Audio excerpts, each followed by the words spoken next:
বিয়ের মণ্ডপ সজ্জা দেখে অবাক বরের বাড়ির লোক আর কনের বাড়ির লোক। এইরকম কি মণ্ডপ সজ্জা! বিয়ের মণ্ডপ কি সুন্দর ফুল মালা ইত্যাদি দিয়ে সাজানো হবে, তা না করে সেখানে হাতকড়া, কোথায় গরাদ এইসবে করে মণ্ডপ সজ্জা দেখে বেজায় রেগে গেল বর এবং কনে।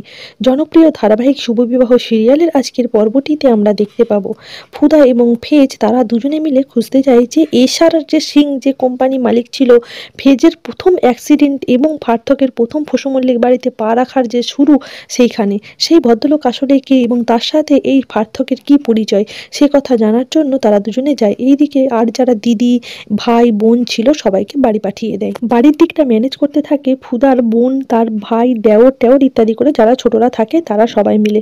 ফুদার বোনের উপর দায়িত্ব থাকে এই পুরো ব্যাপারটি হ্যান্ডেল করার, পার্থক এবং ফিমনকে দেখে রাখার এবং তাদের কি করছে কি না করছে সেটা সবকিছু লক্ষ্য রাখার।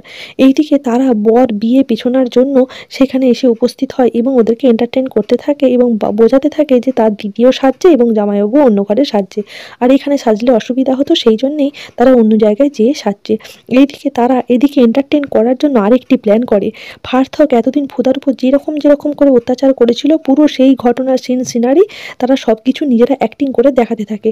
ভয়ঙ্কর ভয়ানক অ্যাক্টিং সবারই বিরক্ত লাগে। সব থেকে বেশি বিরক্ত লাগে পার্থকের এবং তার মায়ের। পার্থক বলে এইসব বন্ধ করো, আর আমি এক্ষুনি ফুদার সাথে দেখা করতে যাই, কারণ সে অনেকক্ষণ ফুদাকে দেখতে পায়নি। এই বলে সে যখন ফেজের ঘরে যায় তখন দেখে তার দিদি কাউকে একটা সাজাচ্ছে। সন্দেহ হয় মেয়েটা কি সত্যিই ফুদা, সেই জন্য কথা বলতে থাকে। এইখানে ক্যাসেটে ফিট করা থাকে আর সেই কথাই বলে ফুদা। ফুদা সেখান থেকে কথা বলে, এখানে ক্যাসেট থেকে সেটি বাজতে থাকে। সার্থক বুঝতে পারে যে ফুদাই কথা বলছে, তাই সে নিশ্চিন্ত হয়ে সেখান থেকে চলে যায়। এইদিকে পার্থকের গার্লফ্রেন্ড ফুহিনা জানতে পারে যে পুলিশ পিছনে লেগেছে, আর সে যদি ওই ফ্রুতি বলে মেয়েটিকে উদ্ধার করে নেয় তাহলে সব কেচে গন্ডুস অবস্থা হয়ে যাবে। সেই জন্যই পার্থককে ফোন করতে থাকে। পার্থক যখনই ফোনটি ধরতে যায় ফুদার বোন সেই ফোনটিকে কেড়ে নেয়। ফুদারা এশার সিং এর কাছে পৌঁছয় এবং এশার সিং এর সেই জায়গায় পৌঁছতে তারা বেরিয়ে আসে একজন অন্য ভদ্রমহিলা। তাকে যখন এশার সিং এর ব্যাপারে জিজ্ঞাসা করা হয় সে তার স্বামীকে ডেকে আনে এবং তার স্বামী এসে বলে যে এই তল্লাটে এশার সিং নামে আমি একজন আছি, আর আমি কোনো কারোর সাথে এরকম ডিল করিনি। আমার একটা জমি আছে বটে, কিন্তু আমার সেটা ডিলের জন্য নয়। ওই একটাই জমি আমার বাবার আছে, ওটা আমি কাউকে বিক্রি করব না। এরকম বলায় ফুদা আর ফেজ তারা বুঝতে পারে পুরোটি পার্থকের প্ল্যান। এইবার ফুদা বলে তার স্বামীকে যে আমরা দুজন যদি বাইরে থাকি তাহলে বাড়ির সবাই সন্দেহ করবে, তার জায়গায় আপনি চলে যান আর আমি পুরো ব্যাপারটিকে ম্যানেজ করে নিয়ে তারপরে যাচ্ছি।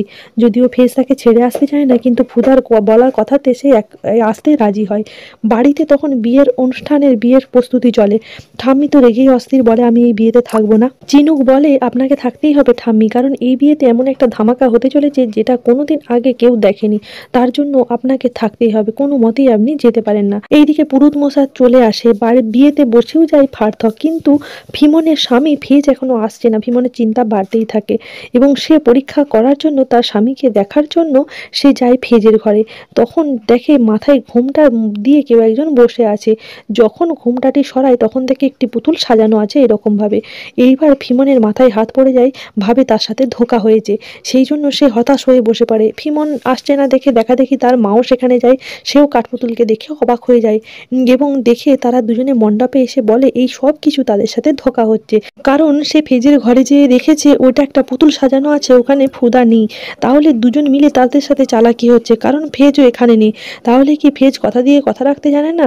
আর ফেজ তো এখানে নেই, তাহলে সে কোথায় গেল? এইবার ফেজ তখন চলে আসে। ফেজ বলে এই মণ্ডপে যখন সে কথা দিয়েছে দুটো বিয়ে হবে তখন সে থাকবে আর তার বিয়েও হবে, কিন্তু কার সাথে বিয়ে হবে এই কথা উল্লেখ করলো না। এইবার ভীমনকে বলে যে কথা দিয়ে ফেজ কথা রাখতে জানে। আর এইদিকে ফেজ কোনো দিকে না তাকিয়ে বিয়ের মণ্ডপে যখনই বসতে যায় তখন পার্থক জিজ্ঞাসা করে ফুদা কথা। ফেজ তখন রহস্য করে কথাটি বলে যে তোর বউ এখন হতে চলেছে, তার খবর আমি কি করে রাখবো? যদিও রাখি তোকে আমি বলি সে বিয়ের আগে ঠিকই চলে আসবে।